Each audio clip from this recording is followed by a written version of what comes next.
Hi, everybody. It is Cabin Fever Reliever Art to Change the World online Zoom sessions in the winter. So we can still get together and do things, even though it's a great, nice day here, 50 degrees. We got people tuning in from all over the place, I'm sure. And 10 more said they were coming, so maybe people will stop in still. And tonight is yogurt making with Layl McDill. This is really exciting, so I hope everybody has the supplies that she will go over soon. And I am going to spotlight Layl. I forgot, did I say my name? I'm Kelly Yes. Frankenberg, Director of Art to Change the World. And we are going to get started. And if anyone has questions, they can put them in the chat or they can just say them. Yeah. I'm going to spotlight Layl right now. Here we go. All righty. So, hi everyone. It's really exciting to see lots of different people. It's not showing up spotlighted for me, but I'm hoping it is for everybody else. Is it? Must It be. is for me. Okay, then that's all that matters.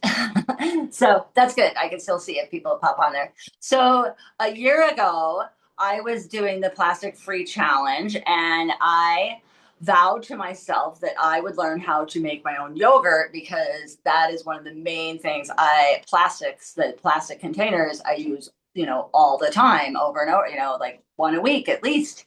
And so it took me until actually the very last day of the plastic free challenge, and I finally did it. So my first try. And then I am the type of person, I'm an artist, and I like to learn by error. So I love it when I do things wrong because then I really know why you shouldn't do things that way. So that even just recently, I'll tell you as we get going, I learned how to make ricotta on accident. So there's when you actually do it, and when you do it wrong, then you know for sure not to do it that way. But it's really not hard. Like if you look at it's so simple, but there's so many different like things that you can mess up on or things that you think you're messing up on and actually turns out to be fine. So generally I'll go through. So we got our, hopefully everybody has some kind of pot. This is like an 8 quart pot is what I usually use. And it's probably big, plenty big. It probably could be smaller, but it's just the one I always use because it has a really nice lid. You definitely want to have a lid. If you don't have a lid, you can always get creative and put like a uh, pan on top of it or something like that. So it's just, you'll need the lid for the cooling down process and keeping it warm at the end. And I pointed out early on just utensils that are very handy, some kind of spoon. You could just use like a wooden spoon too, just for kind of stirring, and a ladle for scooping, and a little whisk for whisking, obviously. And then your ingredients are just your milk. I love using this milk in a glass jar because it means I'm really not using any plastic and nothing is getting recycled. These I get at the Eastside Co-op and they're like $5.49, and then I bring back the jar and then I get $1 back. So it's only $4.49, which I only shop at the co-op, so maybe that's really expensive, but it's a good price, I think, for a jug of milk compared to all the other times. And you can, it's very handy, and you're not using plastic, right? So, and I usually use whole milk, but recently they were out of whole milk, so I used their 2%, and I didn't notice a difference at all. So I probably should, for my cholesterol levels, move to whole 2%, but I still like whole. So I've got that, and what I've got, so you've probably got like maybe a little bit of yogurt, and on the container it says, uh, that it has live cultures in it. But I still have, so I have my yogurt from my last time I made yogurt. So you never have to buy yogurt again, technically. So this is just my leftover. Like there's a little more that I would normally have in my container that I usually keep my yogurt in. So that's last time's yogurt, and that'll be my other ingredient. Only those two ingredients. So the first step is, and actually, if you haven't gotten your yogurt out of the refrigerator, I think it is a good idea to get it out. And I think in the future I'm going to try to get my yogurt out even before I start it, just to kind of get it a little closer to room temperature, because the real key is keeping it up to temperature after you add it. So I'm going to just start by adding my milk. And you could use a whole gallon, but I tend to just go with a half gallon because that's what this comes in. And then if I mess up, I'm only messing up half a gallon. I noticed almost all recipes when I looked online were for whole gallon. I early on just decided I didn't want to risk that. Okay, so So for those of us that have like some left in one of these, like, mhm, can you tell us how much to measure in like a measuring it cup? literally doesn't matter. It totally doesn't matter. That's the thing about this whole recipe is not measurements. It's more temperature. Okay. So whatever you have, yeah, if you have most of a half gallon, no, it's that you'll just make less if you don't have the whole thing. So I am just pouring it in there. Are we turning the burner on yet? Not yet. Well, it doesn't. I would pour it in first, I guess. And then I am mine. These always have this creamy top, so I try to get all in there just because I But don't if, want to if waste. we don't if we don't want to make too much, how Yeah, much you. milk should we put in there? I mean, I would do probably at least 2 cups. Okay. You know, yeah. That'd probably be my bare minimum, just because you're not going to get that much yogurt if you just did less than that. So yeah, if you want to try it with just a little bit, that works. So sometimes I have my little spatula and I get more out of there, but I'll just go with this. So now I'm going to turn it on, and ooh, this is a different oven, so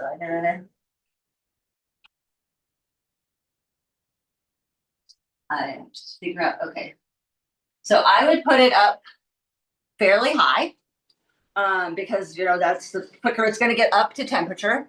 And so, what your first goal is to scald the milk, because now I looked up. I've read it many times. I'll read you this. The science of it. It denatures the whey protein lactoglobin. So those of you that are scientists, now you know why. But it basically makes it so you can turn it into yogurt.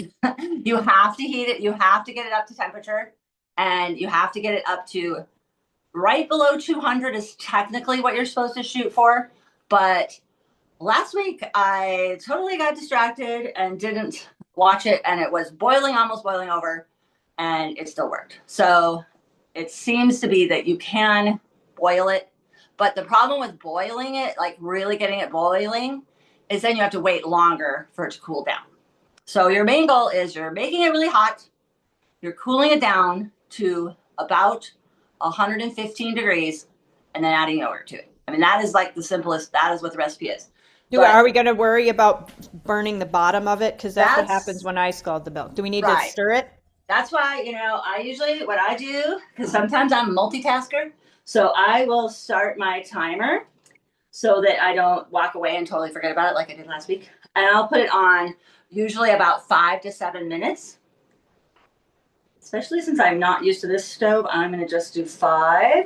And then at least, if anything, I'm not going to let it just totally boil over and get way, way, way too hot. So the other thing is when you're stirring it, I noticed right away the temperature kind of stays lower. So I wouldn't sit and stir it the whole time. Just kind of stir it a little bit, and it'll get like a little sort of skim on the top of it. But you just stir that back in. It's just like totally doesn't matter. So you'll kind of just let it keep getting hot, and just kind of generally keep an eye on it. There's lots of other methods. If you have a hot pot, my sister does it in a hot pot all the time, and I don't have a hot pot. I've tried it in my crock pot, but the thing with a crock pot is you have to be like at home for 5 hours. Like I'm never just sitting at home for 5 hours, I guess, because you have to let it get up to temperature for 2 hours and then down from temperature for 3 hours at least. So to me, I was like, this is just too hard to fit into my life. And this method I pretty much can do in an hour, like we're going to do now, and then stick it in my warmed, or stick it somewhere warm, which I'll talk about eventually, and then leave it overnight. And in the morning you have yogurt. So it's I know people like the hot pot. I think you still have to watch it and get the temperature and put the yogurt in at the right time. So that's the trickiest part. So my real trick has been, setting the timer multiple times. if anybody's at high altitude, so I made this at my parents' house, which my mom said she was going to be here. I don't know if she is, but they're up in high altitude where they live in Colorado. You'll notice it boils a lot faster. I would say like about 6 minutes, it was totally boiling. So you just kind of keep an eye on it. And so I'll tell you guys while I'm doing this, I looked up today how to make sour cream. So that's going to be my next thing because that's another thing I realize I buy a lot of, and it's always in a plastic container. And I kept thinking maybe it was really similar to making yogurt, but it's actually not because you use cream and you basically make it sour. You like put lime or lemon in it or vinegar, if I'm remembering right, and let it sit like 8 hours. So I'll have to try that out and maybe we'll report back. so, so while this is going, does anybody else have any other things that they have tried to make homemade that they have any? I'd love to hear if anybody wants to chime in. I make Norwegian porridge called rømmegrøt. And so Ooh, maybe it calls for like sour cream, but I've never done the sour cream recipe before, but maybe I will. wow. What does it have in it? It's literally just flour, butter, sugar, and milk. But the good, like I said, the good one has sour cream in it. Yeah, that I'm sure. Yeah. So I'm just realizing. So one thing I didn't do yet is obviously you can put your oven thermometer or your candy thermometer in. So that you're watching for it to get to, like, you wouldn't have to use a candy thermometer or a thermometer for this point because it just starts to kind of boil a little very, very lightly. So this is a part you could definitely do with just your sight. So this is, I don't know, you guys, I have one that clamps on. I don't know if you can see it there. And I always have to be really careful that I don't let it go all the way down to the bottom because it's not going to get me the right temperature. So I have to make sure it's sort of, but it's nice because it sort of sits there and I'm at 106. So that's good. What do we want it to be at? We're going for like just below 200. That's when it boils, but it's okay if it does start boiling. It's not the end of the world. So you want it to get to scalding means it's just starting to like wiggle around just a little bit. So I usually get it to about, mine is very precise. So if you're using a candy thermometer that just has the little lines on it, that's what I used when I was at my mom's. It's a little harder to kind of get the angle and get it really exact. So it's just, it could be sort of a combo between looking and looking at where it's going. So for those of us that have put less milk in there, ours is getting towards that Oh, 200. So I bet it is. what are we doing Great. now? Great. Excellent. Okay. So if you have less milk, so you are going to just, if it gets boiling, you're just going to turn it off. So that's you kind of watch for it to start to get little, that was my timer for my 5 minutes. So I usually am very strict about turning on a timer because even though I'm talking, I could just see myself just turn away. So put it on 3 minutes again. Yeah. So if you do start to see it boiling, or if you start to see your temperature get to 200, just turn it off. And then the next step is just to let it cool down. So that's all you're going to do next. So you kind of see how it goes. I saw something in the chat. Did Margot say something? Looks like Margot said, I had been wondering why I can tolerate yogurt but not milk. I think you explained that heating disables the lactose. And Kelly said that she's made toothpaste before. I don't know how to do that. Well, that's really She might have to teach a class next year on that. Yeah. Yeah, that's fascinating. Unless Yeah. it was a horrible experience. Yeah, yeah. Yeah, my husband tried they're like called Bite, and they come in little jars and you can get refills. And he was using that for a while, and I tried using it, and it just basically just did not work for me because I got canker sores, which was very unpleasant. So that would definitely be something to try out, making toothpaste. I haven't even heard about that. Oh, that's really cool. So yeah, speaking of dentist things, I'll show one of my products that I am super excited about discovering. It's called Hoppy, and it's dental floss, in a little tiny jar, and yeah, I get it at the Eastside Co-op. I kept thinking that that was the dental floss was one of the things I couldn't buy at the Eastside Co-op because I could never find it. And I finally asked, and they finally showed it to me because it comes in such a little tiny container, you can never find it. But you can replace, you don't even have to keep getting the jars. You can keep replacing the dental floss, and it's really good dental floss too. So it's the, Oh, that's great because I just yeah. saved a bunch of my dental floss containers for you to use art. Well, I will Make art use with. those for sure. Those, I mean, that's the only sad thing about not using the little dental floss containers because I will give those to kids and stuff when I do my mixed media projects. So, and Margot made an amazing toilet out of the dental floss container. Yeah, she did. I can't remember what the other part. A mini toilet. Mini toilet. Yeah, yeah. Now there's another challenge: a life-size toilet made out of dental floss. So we have some chat things. Are you ready for me to read those? Sure, sure. So Kelly said that super easy toothpaste. The ingredients are 2 tablespoons of coconut oil, solid or slightly melted, 1 tablespoon of xylitol, powdered for smoother texture, and 5 to 10 drops of peppermint essential oil. And Oh. Amy said she has made homemade laundry detergent is super easy as well. Oh, nice. That's very cool. Yeah, that's my other thing I brought here was my other thing I just am super big, huge fan of is laundry sheets. And I just don't understand why people don't use these all the time, except for maybe they can't get them everywhere. But I think they're the same price. I mean, I don't know. I maybe I just don't know what prices are, but I even looked it up. I posted something on the plastic free um, challenge feed about it because it seems like pods are the same price and like you don't have to carry around the big jug and it just doesn't make sense to me. But maybe it just hasn't become a thing yet. The other thing was I was shopping at what the Ecuadorian market up here recently, and they had just a bar of like detergent soap that I assume you just like shave. So I was like, it still was wrapped in plastic though, so it didn't have complete wrap, but you're at least not getting a big container. So yeah, mine is still going. I don't know how other people are doing. I am on a different stovetop and I could turn it up a little bit, but it's at 157. So it's getting there. It's always hard to know. What is it supposed to get down back to? So it needs to get back down to between 105 and 115. I really just watch for it to be 115. So Margot's at 160. Oh, good. She's getting up there. Mine's at 162. Also 160. Also. So yeah, it's a. Yeah, I'm trying to think. Okay, so what are my other times that I messed up on things?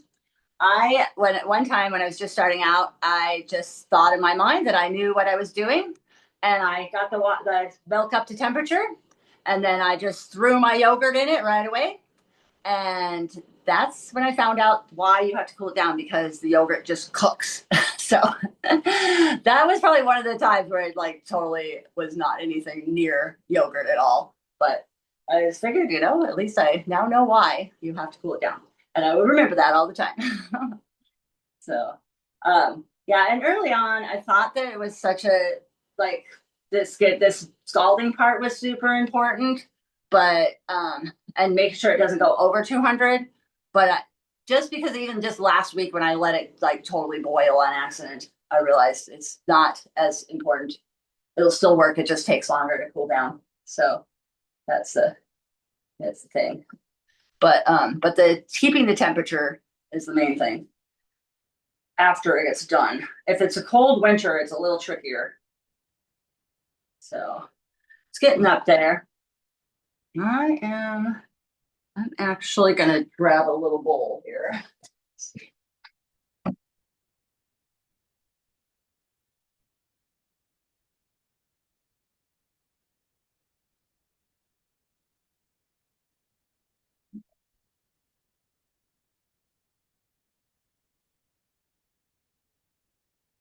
I'm curious how many other people are actually doing it at the same time. Yeah, I see Lily, you are. Oh, that's good. Have you ever made it before, Lily? Nope. Good, good. The other thing I love to make homemade is homemade noodles. because we went to Italy and I fell in love with all the noodles there. So that's another thing that is not nearly as hard. Didn't you make homemade tortillas, Leo? I make homemade tortillas all the time. Yeah, They're that's one so good. something. So it like I Oh, will pizza not. dough. And Pizza pizza dough, of dough. course, because we have a pizza oven. So yeah, I love to roll squishy things out because that's what I do. Those of you who don't know, I'm also a polymer clay artist. So the tortilla recipe is Yes. super easy. It's literally um, 3 to 1, flour, 3 cups flour, 1 cup water, and a third cup of oil, and whatever you want for salt. That's all it is. So I a lot of times do the 3 to 1 and go a little bit more because I like more. But and then the real trick for me is having a really good rolling pin. It's actually a marble rolling pin, so it's really heavy, and I have a marble countertop that really helps. I've done it other places, and so now I'm worried it's getting the bottom might be getting hot. Is there a type of oil you recommend? Um, Usually canola oil or safflower oil, something like that. But so I have used olive oil, so any kind really. Yep. Thank you. Yeah, it's really good. And yeah, it does not take that long. People think it's, I mean, you get faster at it as you roll it, but I can make tortillas in the same time it takes my husband to make all the ingredients that are inside of it. So if he's making the meat and chopping some vegetables and then I'm making tortillas, tacos are done at the same time. Or sometimes I'll make enchiladas and all that. So how is it? Anybody else getting up there? Mine is really getting close, and I can kind of see the bubbles happening. If you aren't using oven thermometer, it's probably getting really close. I'm gonna take some of my yogurt. I'm gonna use, yeah, I think I'll use the same spoon. And I have so much extra this time. Usually I don't have as much. But it's really just like you, sometimes people say like you could just take the dredges of your yogurt container if you use a yogurt container. And it doesn't take much. It's not like an exact measurement. So I said 2 tablespoons. That's probably about right. So I'm getting close. Wait, Now, when do we put the yogurt in? I thought we have to wait for it to cool first. we No? have to wait. Yes, we do have to wait. Yeah. Don't make me do. I almost did it too soon. You're right. You're catching me before I want to turn it down. I was almost going to throw it in there. I'm getting so excited. So that would be bad. That would be the do not do it. So I am shooting for cooling it down. Good thing you guys are helping me out. It seems very close. I think if I was upstairs, I would totally be there, but this stove top is a little. No, it's hot. So yeah, so we'll see. I mean, the cooling down, it might take all the way to the next half hour, so we'll see how long it takes. But I'm hoping we can talk more about like I'll show you guys some other things that I do to be plastic free and such. So commenting on Greek yogurt versus plain yogurt. I didn't see the whole thing. What did Margot just say? She said, "Can you comment on Greek yogurt versus plain?" Yeah, so technically, like what I'm making is going to be plain yogurt no matter what, even if I started with Greek, because I'm not going to, I'm going to turn off my oven. I think it's good. Where's the stove tip? Yeah, I can see like little bubbles happening and it's at 198. So it's probably good. Sometimes if I'm trying to make sure it doesn't go over, I'll stir it to keep it lower. So I'm just going to call it there 199, and then sometimes I'll stir it because that'll cool it, because now it's going 200, but that's fine. And the stirring will kind of start to get it to cool down a little bit, so you can already see the temperature going down. So and then at 115, then you put the yogurt in there? Yeah, is yours getting down there yet? No, it's still at 170.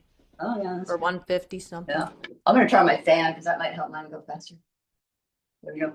So I'll get back to the Greek yogurt part, but I always turn my timer on because that's what I usually forget. So I usually put it on about 15 minutes. It's probably going to take at least 20 to cool down, but you got to keep an eye on it and you hate to miss it. If that's the thing, I don't know. I mean, I suppose you could heat it up again. Oops, that's too So I took mine off the burner that was hot and put it on a burner That's that was cold to cool it down. that's a good idea. Mine, I usually just leave it, but maybe I will just move it over. I have gas, so it's not gonna be bad. If you have an electric, definitely would probably want to scoot it over. Do you ever put flavor in your yogurt? I tend to, because I eat mine every morning for breakfast, so I'm always adding in all my like extra ingredients. Like my favorite thing is crystallized ginger. So they get that from the co-op in these uh, uh, compostable bags. So that's really great. But yeah, sometimes cinnamon or honey. That's kind of what I add because I add it all into my. But I would say from what I've heard about flavoring yogurt is like the live cultures aren't going to stay as live if you flavor like the whole thing. Like you should just flavor it right when you're going to eat it rather than flavoring the whole thing. But I did look up if you use flavored yogurt, and as long as it still says live cultures, it's going to be fine. And it's going to be so minimal, it's not going to flavor all of your whole batch of yogurt. So it'll just be, but as far as Greek yogurt and regular yogurt, so I like my yogurt a little thinner.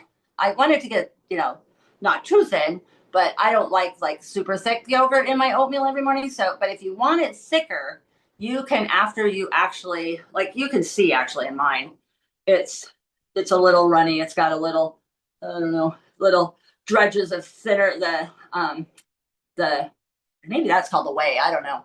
But that part is you could strain it. So I have not done this, but I'm going by what my mom and my sister have told me. And that is you get like a cheesecloth and put it into a colander, and then you pour it in there and it strains out. So that's how you can make thicker. You can make the yogurt thicker. Then you have less though. So it does make a lot less. I like mine thinner and I like it. So do you need to add sugar for it to be sweet? Is this going to be kind of sour like European yogurt, or is this going to be just like Yeah, it what won't you're have using? any sugar. So you can, that's what I like about it because you can decide how much sugar you want to add to it. So, but what I would do is add it as you're eating it. Like when you serve yourself some, put some honey or, you could do regular sugar. I like putting cinnamon sugar, or you could put maple syrup. I usually have fruit with my breakfast too. So kind of I like it sour. you like it sour, then you don't even have to add anything. There you go. So it will taste sour then, you're saying. Yeah. It definitely will. It'll be, yeah. I mean, they say the flavor of homemade yogurt is more flavorful. I don't know. I'm not really a super taster, so to me, it's like it just tastes good. So I'm trying to see if stirring will lower the temperature faster. But Does anyone else have any questions? Feel free to speak up or put in the chat. yeah, definitely. Amy says, thank you, gotta run, but feeling inspired. Yay. It's one of those things like once you just get used to it, you just constantly have it as part of your life and you just, don't have to buy any more yogurt. The thing I didn't know until later, till probably last summer, because I kept traveling and then I'd be like, oh, now I ate all my yogurt on my trip and I don't have, a starter. So I had to buy another something. But I found out that you can actually freeze a bit of it. So like I always try to keep just a little bit in the freezer that is, ready to use as a starter so that if I do use it all up, I still got it there.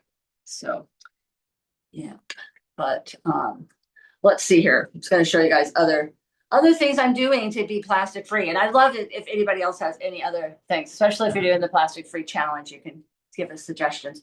I will also have a little mini commercial for this toilet paper.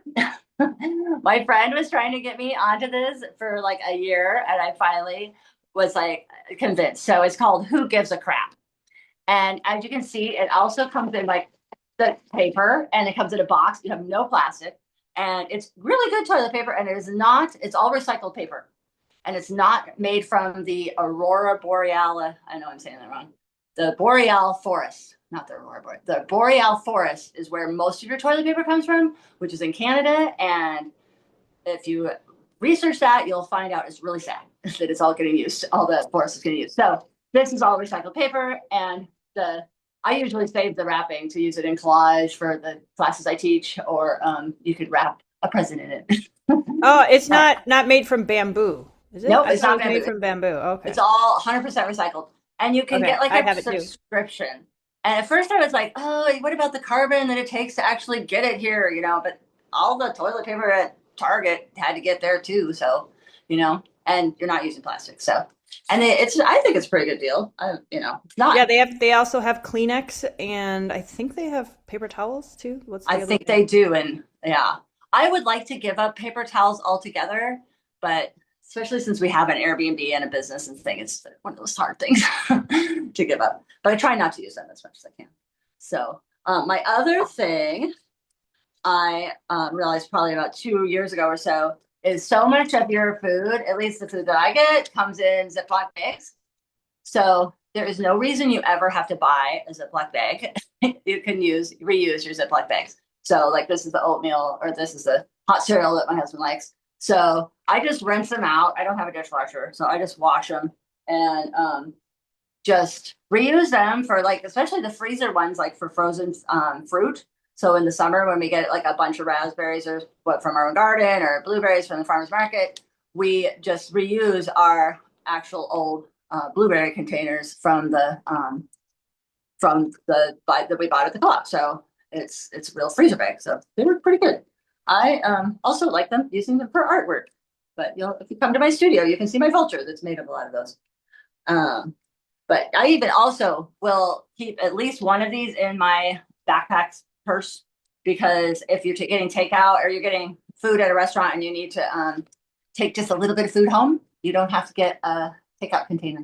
You just stuff it in the bag. I did that the other day and it was kind of odd because it was rice, but hey, it worked. All I had to do was get home. I don't need a whole entire container just to get something 3 blocks away. So, on my other thing, this was my New Year's resolution, was to finally bring glass jars to the bulk section of the co-op.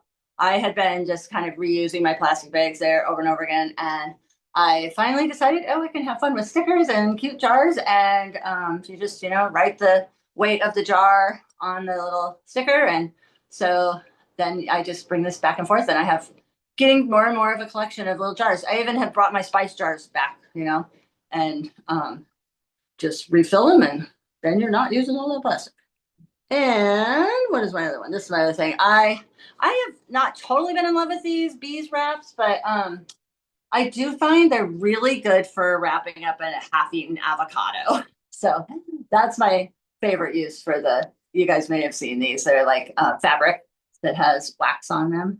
So that's what I mostly use those for. My husband does not like using them for cheese. He doesn't think it's good enough for cheese. So we just have to use plastic for that. That's one of the areas. Well, cheese So is important.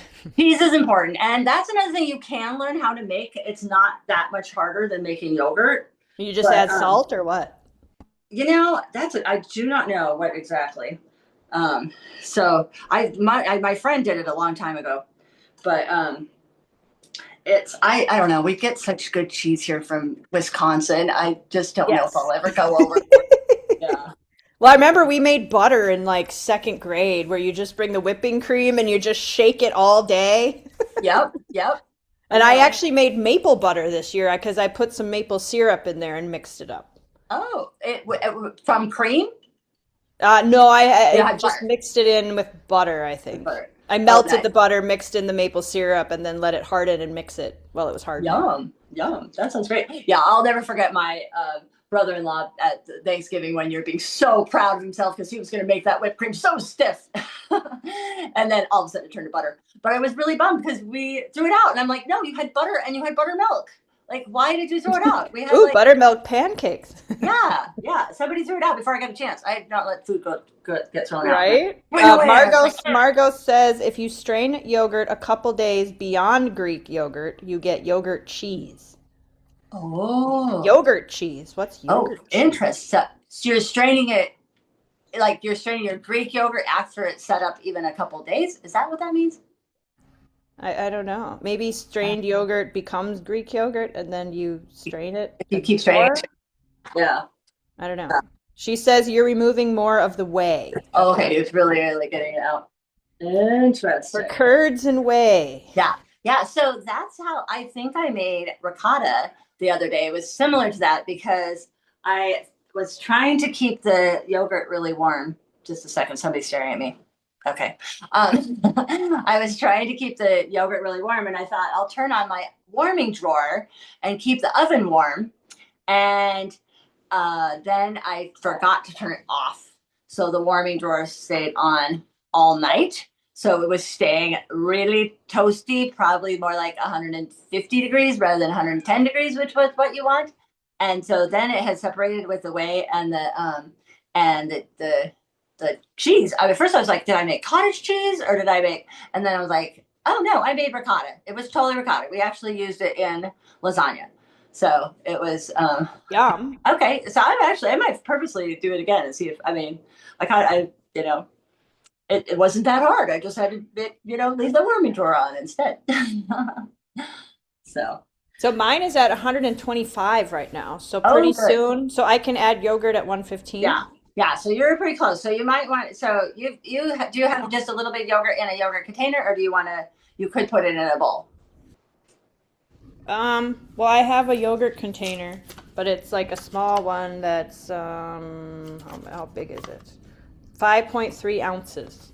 Okay, it's up to you. I'm always a little bit like putting something hot into anything plastic. I'm always worried I'm getting some plastic crossover. So depends on how much you want to worry about that. But I think I would probably take a spatula and just put it into a bowl because you're going to be putting the warm milk into it and Oh, I get you. kind of you're going to kind of whisk it up in there, and it'll probably be better. That's a pretty small container, so probably better to have a little bit bigger. I could probably stick my yogurt outside too. That would be a good way to get it to cool off faster. Are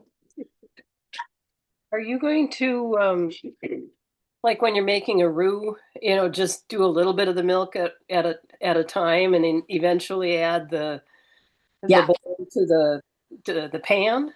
Right. But it is a little bit like that. Yeah, Okay. we're gonna just scoop in some and stir it up really good.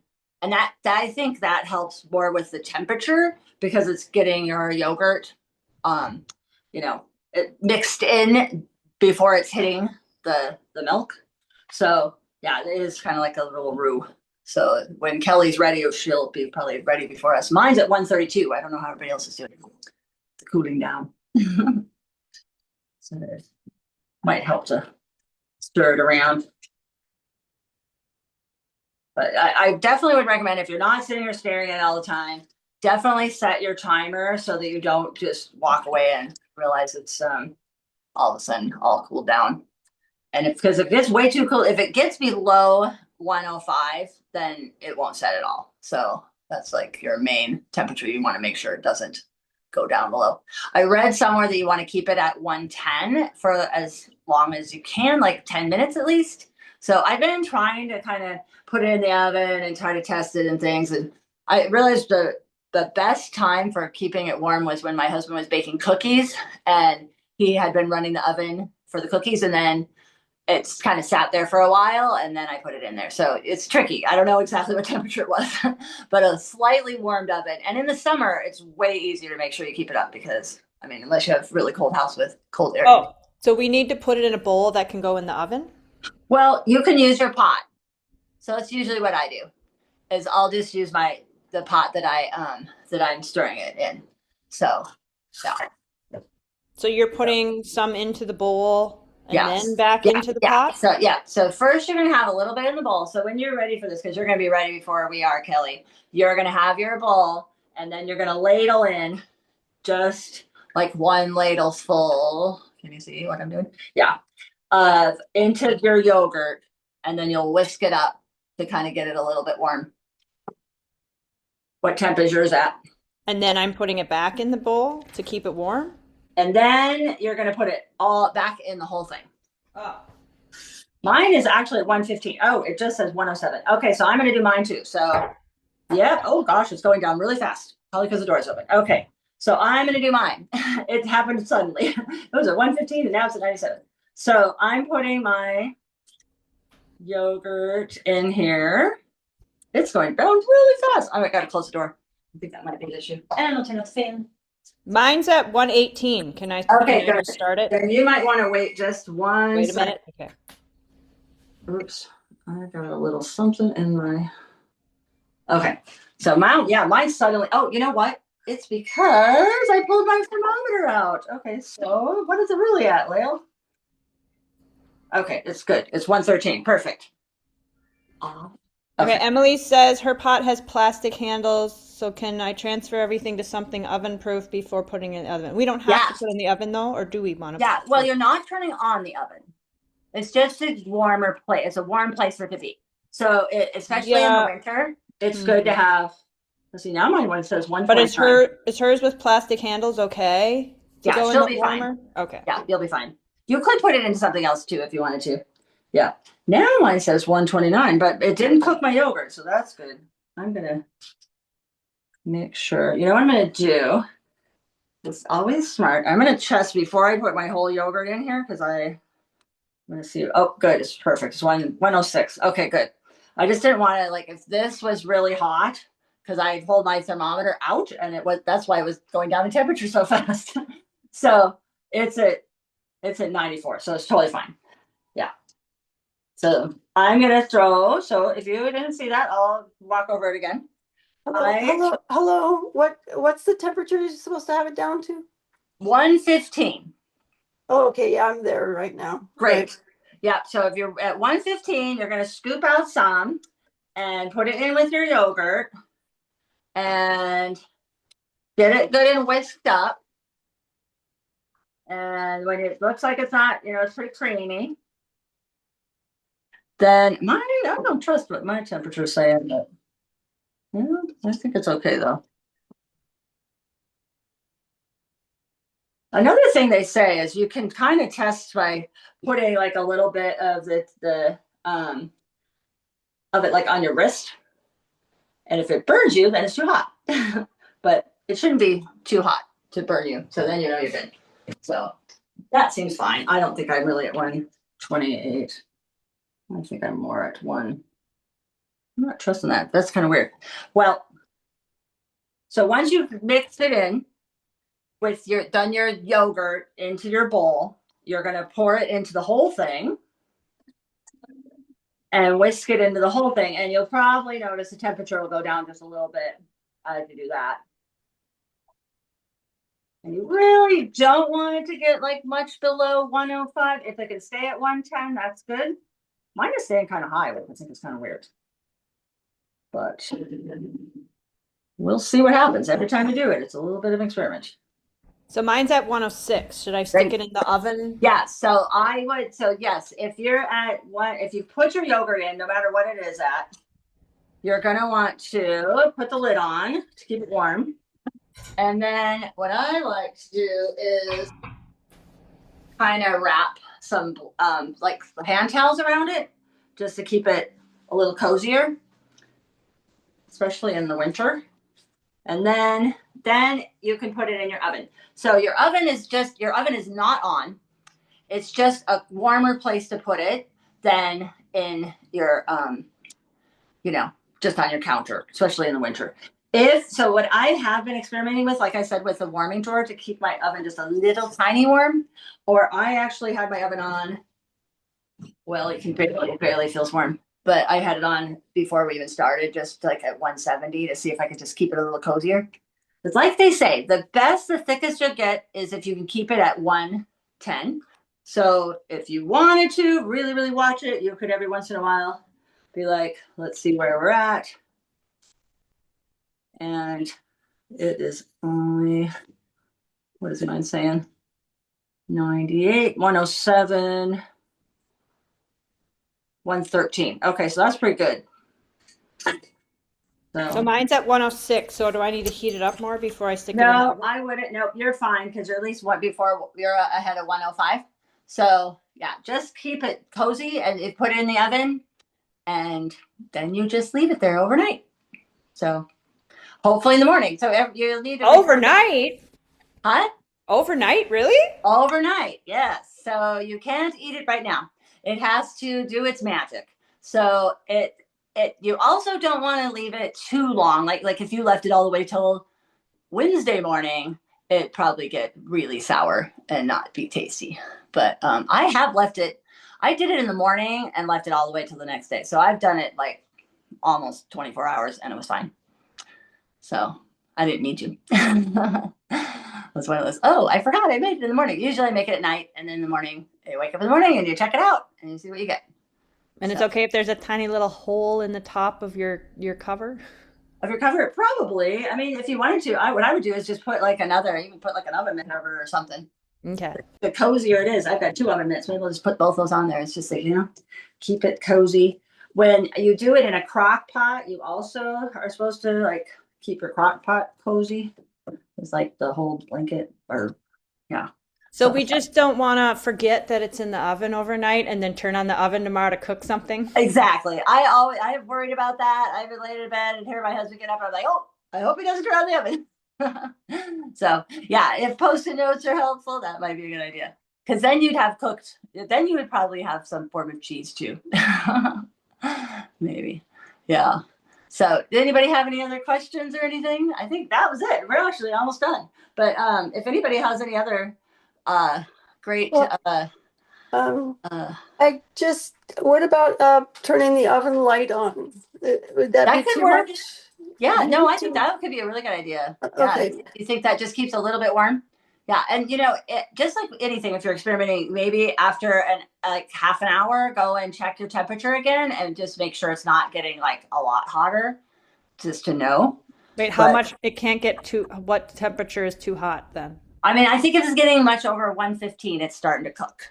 Oh, okay. Yeah. So if it's, but oven light is probably a really good idea. Mine, I don't think mine has oven light. I have been experimenting with the oven drawer, turning that on. I'll use that when I'm rising bread sometimes, just turn it on real low. But when I turned it on to 7, I have all these different, that's what it goes to automatically. And when I had it on 7 level all night, that made my ricotta. So. Well, my oven has a bread proof function, and I think it goes to 98. Is that too warm? I think maybe that's too warm. It might not be. It might be pretty good. I don't know. Yeah, I mean, it doesn't seem like it would be. It's one of those things you got to experiment and see. So my question is, tomorrow, how do we know if we've been successful or unsuccessful? Okay. What should we expect here? You'll be able to pick up when you open it up and you jiggle it a little bit, like you will see that it is solid. So yeah. And if it may be thinner if it didn't get up to temperature for the longer time. So that might be a little bit thinner. And if you, if it's usually, if it's not wiggling around, it'll be good. And like I said, if you wanted to make it even thicker, you could strain it with like a cheesecloth in a strainer and just kind of. But it'll be safe to eat. That you're sure if you followed your directions. Okay. It will, yeah. Okay. I am not instructed you to put any poison into it, and it's not. Yeah, I know. I mean, it's those live. And it's kind of amazing that you can keep using it like this. I have not bought any yogurt probably since like August last year, because that's when I found out that I could put some in the freezer. So when it comes out, that's another thing. If you miss that I would just put a little, like 2 tablespoons in a little Tupperware container or something, and put that in the freezer. And if you make it from the freezer kind, remember to get it out of the freezer like earlier in the day, so you're not like trying to thaw it out and putting frozen stuff in there, because then it's really hard to keep the temperature. So what's the shelf life in the fridge of the yogurt you make? Of the How yogurt long does that last? Yeah. Oh gosh, good question. Because I pretty much eat mine every week, almost all the way done. So yeah, I mean, a lot of things last a lot longer than you think with food, especially the yogurt, which is a live culture anyways. So yeah.